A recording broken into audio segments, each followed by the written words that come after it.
hours and go off, but they had to take their turn on the rota. And they obviously had to do painting, and it was painting and fun and reading stories to them. And then it was a time of the 60s when they were building the high-rise flats. So there were a lot of kids who had no place to play. And we had a meeting at the town hall. I did work with somebody else, but she was working full-time. She was a probation officer. So you had a meeting, so you organised a meeting? At the town hall. We just put out, do you want someplace for your child to play? Right. And I think they told me it was the biggest attendance they'd ever had at that Well, there was stage. Nothing for anyone to go to. Was there playgroups then? Exactly. So that was at Bootle Town Hall, was that? Yes, a long time ago. My daughter was born in 1965, so that'll tell you then. And we, as a result of that, we got 9 playgroups going in Bootle. See, you're jumping ahead here. Now, again, we got, so who's we, and how do you guess 9 playgroups going? I mean, that doesn't happen at the end of a magic wand. Well, I encouraged, and I had sort of meetings, and women coming along and telling them what they could do and how they could do it. So it was a bit of a franchise then, in that sense? In a sort of a way, but there wasn't any money involved. No. And then we heard of local authority having a body called a playgroup advisor. And they were growing around the different parts of the country. So again, petitioned the local authority, and they advertised for a playgroup advisor. And I remember, God rest him, he's dead now, Reverend Martin, he was the vicar. And he said, Anne, are you going to apply? And I said, oh, not at all, I'm just an ordinary mum. But he said, you've done all this. So he encouraged me to apply. And 26 Because I would imagine this was quite a new position. It hadn't been filled before. Oh, no. This was something new created because of this explosion then in yes, playgroups. I suppose so. Yeah. And so you didn't have a university education? No. Did you have whatever is some qualifications from Ireland? Did you have like a GCE? Oh, well, yes, I'd got my equivalent, I suppose, A-levels in Ireland, before I came over. Right. But anyway, I applied and I got the job. And it was interesting, really. That was 73. I started work in June 73. And then in 1974 was the reorganisation of local authority. So that meant Sefton was created. I was living in Bootle. And I had to be re-interviewed for my job. And then I think I covered all of Sefton for about 2 or 3 months until the second person was applied. So we divided Sefton between us. I covered, I didn't want to cover Bootle because I lived in Bootle. I covered Southport, Maghull and Crosby. And then my colleague covered Litherland, Bootle. And so how difficult was that for you then? I mean, I presume you were making a curriculum or some sort of modus operandi, the way you operated on the hoof there. I mean, you must be making up your own rules, were you? Or we got rules laid down? No, from the Preschool Playgroup Association in London. Ah, so you based it on... We were linked into that, really. Right. And that Did they train you? No. I mean, I'd been running these other ones. And then, sadly, my husband died in 1976. So how old were your children then? Well, the eldest, Hugh, had just gone to university in September, and George died in November. And Sarah was 9, so the others were in between. So you had 6 children? Yes, and I was 40. 9 and 18. But you had then got a job, so that wasn't scary, was it? That was the thing, really. I didn't have any money, but I did have a job. And I just had... The important thing was looking after the children for the first year, certainly. And then I began to think, I needed to have some sort of a career because there wasn't great money as a playgroup advisor. And I applied for secondment, and I was very fortunate. Sefton paid for me to go to college, and I went to what was then the Poly. And I went there for 2 years and qualified as a social Now, was that worker. working as well, or was that... No, it was 2 years off. So, yeah. And the children were at university at the same time as I was at college, and they used to tell me sometimes I wasn't doing my homework. But... and what did you get at the end of that? What was the qualification? I got a certificate of qualification in social work. Right, so then you became a social worker. Which was acceptable anywhere. Yeah. And what has happened to the playgroups? Have they then sort of mushroomed and become more formalised and other people have taken over? Yes. And did that spread right the way through, from Bootle right the way through sort of to Southport? Oh, yes. It started to mushroom then, didn't it? And so did you have a name in all this? Did they know that you'd done this? Well, no, I mean, I'd started it in Bootle, but I think that there had been by the time Sefton came in 74, there were 1 or 2 playgroups in Crosby. So I mean, they were beginning to go up around the country. Yes. And was going stronger. But then I had to give 2 years back. Now, at this age, when you got your social work qualification, how old were you then? Well, I was widowed at 40, so I went to college when I was 43, so I finished at 45. But I had to give 2 years to Sefton, because they had seconded me. Yes. And I worked when I qualified, I worked as a social worker in Bootle, which I didn't really want to because I lived in Bootle, but I did, and I was in a crisis team, and that was quite an eye-opener. Yes, that must have been something very different to what you'd been used to when you were working in playgroups. Absolutely. And was that people who were sort of homeless and things like that? No, it was across the board, and there were some great tragedies really, that you were very privileged to share. Sometimes you had to take children into care, you had to appear in court, all sorts of things like that. And that must have been a great learning curve for you. It must have been quite difficult at the beginning to deal with all that, because that's a completely different life than the one that you've been exposed to, although you've been trained. Yes. You haven't been trained for that, have you?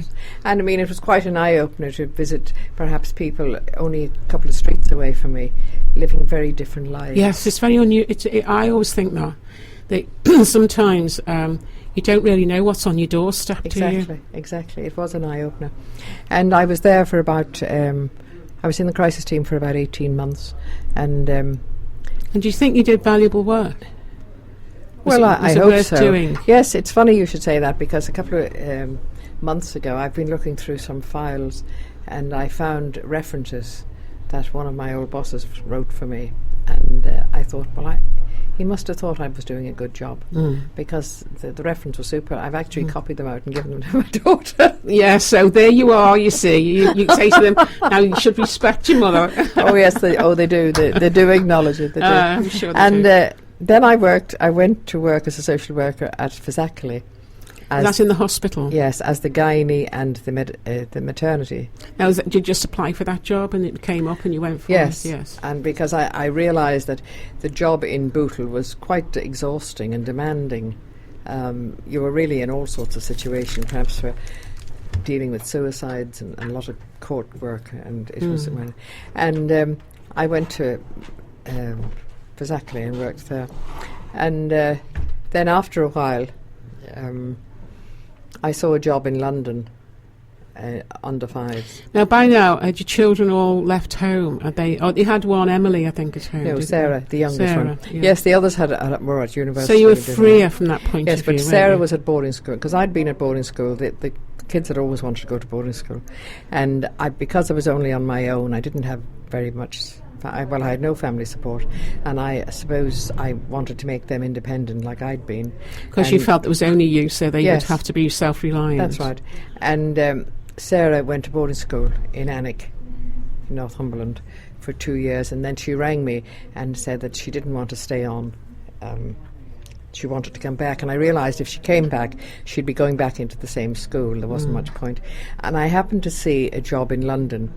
It was a manager of under 5 services in Kingston-on-Thames, and I applied. I rang up about it, and the lady who did become my boss said it's a very different mortgage, in London to Liverpool. Yeah. But anyway, we went, and Sarah did. So therefore, this was like a big step then, wasn't it? Because you're going to sell up. Yeah. Go with your youngest daughter. How old were you then? About 48. 48. So you're coming up to 50. Scary, no partner. But exactly. But good career coming along. I mean, when I think back on it now, it was probably very daft. But I did it. So where did you manage living? Did you go to live with relatives at first? No, I didn't know anybody in London. Oh, God. And I mean, when I think it now... So brave. When I think about it now, I mean, But I didn't have... Because of the children, I didn't have much of a social life in Bootle, because I had to be everything to the children. I mean, I had to run them here and run them there. I must have known you then. That's yes, when it must have been about that stage I met you. And because I'd have a drink of wine with you, and Sarah was it? That's right, and Emily. And sometimes, yes. And anyway, we took off. But the funny thing you're saying about selling that, I put the house in the market, but it was one of those slumps. And I actually went to London not having sold my house. Oh, see, so the house prices had started to drop. Yes. In a recession. And rented me a flat on Kingston Hill, which was one of the most expensive places in the country. What people don't know was there was a huge council estate on Kingston Hill. Oh, right. And the address was King's Nimpton Park. It was quite a mouthful to pass round to people, when they wanted my address. Anyway, I went, and Sarah went with me. And while I was there then, Sarah went off to university. And I became interested in homeopathy. I said I'd grown up in a village. We've been discussing this before when you were in the newspaper. You've always had an interest in alternative therapies, haven't you? Because I grew up in a village where there were all sorts of old wives' tales, but they worked. Like rub potato on walks. Exactly.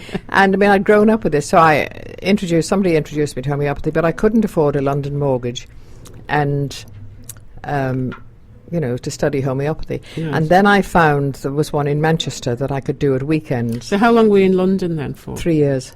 And then you came back, did you? Yes, which was wonderful, because I one of the first friends I made, her son worked for a theatre ticket agency, and if they hadn't sold the tickets, she could ring me in the afternoon and say, there's Buckshee tickets, you can go and free. And we went, and I saw all sorts of people at theatres in London. And so you were living in a council property? The house was sold about December, and I bought a house in Kingston. And the lovely thing about it was I had to use my car because I was out visiting during the day as an officer. But I could walk home at lunchtime and have my lunch in the garden. So it worked out for you. That big leap of faith that you took there worked out for you. Oh, it was brilliant. And one of the things that I did, which I'm very proud about, it was the time of the GLC, the 39 boroughs. And obviously there was a huge group of under 5 workers. And I used to chair meetings at Central Hall. Why would you chair London. Meetings, Anne? I mean, jump in again. What meetings were you chairing? Well, of the under 5 workers. Oh, right, so because you were in charge of them? Well, yes, because we were... I was responsible for day nurseries, childminders. So that was part of the job down in Kingston? That was the job. And then we had an overall umbrella of the boroughs. So what was your title there? Well, I was just the chair of the Under 5 Workers Group, but we would meet every 3 months. As an employee? I was the manager of Under 5 Right, so you started by organising playgroups in Bootle, and then within 10 years you'd gone to... Yes, I suppose so. Yes. Yeah. And then Sarah was at college, and anyway... You wanted to come back to... I was there on my own, and... No, it was the homeopathy, and my eldest son was living in Sheffield, and I didn't want to live in Manchester, so it's a funny way of going, I suppose. But I went to Sheffield to live, and I was going to commute. I was accepted at Manchester, and I was going to start in September, and sadly my second son was drowned in May, just after I arrived, in May 87. I went to Sheffield in 86, and I did start the course, but I had a problem with my eyes, and I thought I had a brain tumour. I did about 3 months on the course and really had bad problems. Went to a consultant, and I think he just saw me as a menopausal woman making a fuss. And then I went, and I went, I was in my early 50s then, and I went back again. I remember the only way I could get it was a private consultation in Hope in Derbyshire. I'll never forget it. And he said, Mrs. Long, I've told you there's nothing wrong with your eyes. And he picked up my glasses and he said, oh my God, they'd put the lens in the glasses upside down. I know it's very funny now. Not funny when you think you've got a brain tumour. It wasn't funny at the time. I'd given up the homeopathy because I couldn't sort of see.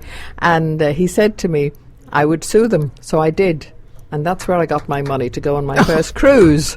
Well, you went on a cruise then? Now, this is where it gets interesting, isn't it? This is where the social life starts, after all our hard work. Yes. And I went on a Swan Hellenic cruise, which was absolutely fabulous. There was 150 on the boat because there was some war or other, and the Americans had pulled out. So there was 150 on the boat, and there were... I think there were 200 staff. It was absolutely wonderful. It was lovely. Anyway, I came back, and I decided I missed Merseyside. And I was over visiting friends, and my son said to me, oh, Mum, why have you never thought to live in Formby? And because I had friends in Formby. So it was a great place. I decided. What were you doing then? Were you? No, I was sorry. When I was in Sheffield, I went back to doing actually what I'd been doing in Bootle because I wanted the time to study. I was just another